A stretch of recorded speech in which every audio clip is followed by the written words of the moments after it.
Desas-desus penggulingan Erlangga Hartarto sebagai Ketua Umum Partai Golkar ternyata bukan isapan jempol belaka. Setelah belakangan muncul wacana munaslup dari kader senior Golkar semisal Laurens T.P. Siburian, Ridwan Hisyam, Zainal Bintang, dan juga Yoris Rawerai, ternyata upaya penggulingan Erlangga Hartarto ini didesain oleh rezim penguasa. Ternyata yang ingin diajukan sebagai Ketua Umum Golkar bukanlah Luhut bin Sarpanjaitan atau Bambang Susatyo, melainkan Presiden Jokowi sendiri. Ya, para pengamat menjelaskan bahwa Jokowi membutuhkan partai politik untuk mengamankan dirinya pasca lengser. Kita tahu semua presiden Indonesia punya partai politik pasca dirinya lengser untuk melindungi dirinya.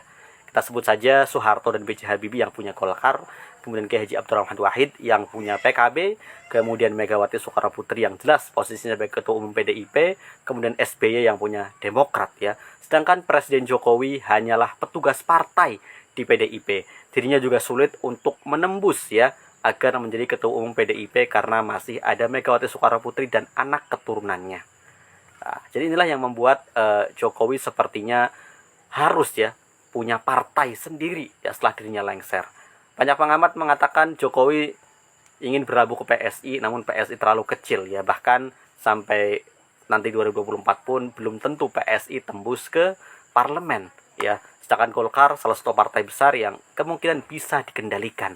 Makanya wacana munaslup ini muncul, bahkan terbaru Erlangga bisa saja menyusul Johnny G. Plate dikandangkan oleh Kejaksaan Agung Kejaksaan Agung sudah memanggil Erlangga Hartarto sebagai saksi dalam mega korupsi CPO Harusnya Senin kemarin Erlangga Hartarto diperiksa, namun kemudian berhalangan dan tidak hadir. Dan besok Senin besok tanggal 24 Juli 2023 Erlangga akan dipanggil kembali dan siap untuk datang ke Kejaksaan Agung.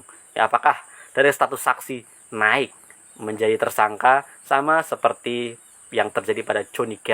Plate, atau Erlangga kali ini tetap melawan sebagai posisi untuk mengamankan posisinya sebagai Ketua Umum Partai Golkar atau dengan kemudian mundur sebagai Menteri Koordinator Perekonomian dan untuk tetap memegang tampuk kekuasaan di Partai Golkar atau seperti apa. Karena sepertinya wacana-wacana munaslup itu masih terus bergeming bahkan walaupun sudah para pendengungnya, para yang mewacanakan sudah mendapatkan sanksi dari Dewan Etik Partai Golkar yang diketuai oleh Muhammad Hatta.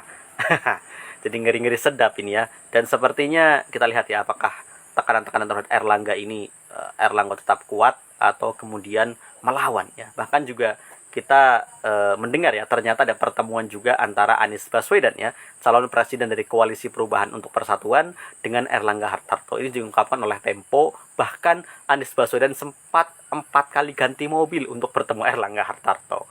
Kita lihat sebagaimana kita ketahui Partai Golkar lewat Dewan Pakarnya sudah menentukan tetap Erlangga sebagai capres Golkar dan untuk membentuk poros baru dan untuk segera mencari cawapres bagi Erlangga dan paling lambat diumumkan pada akhir Agustus. Kita lihat di akhir apakah sebelum Agustus Erlangga sudah tumbang dari kursi Ketua Umum Golkar atau tetap bertahan dan melakukan perlawanan. Kita lihat episode selanjutnya.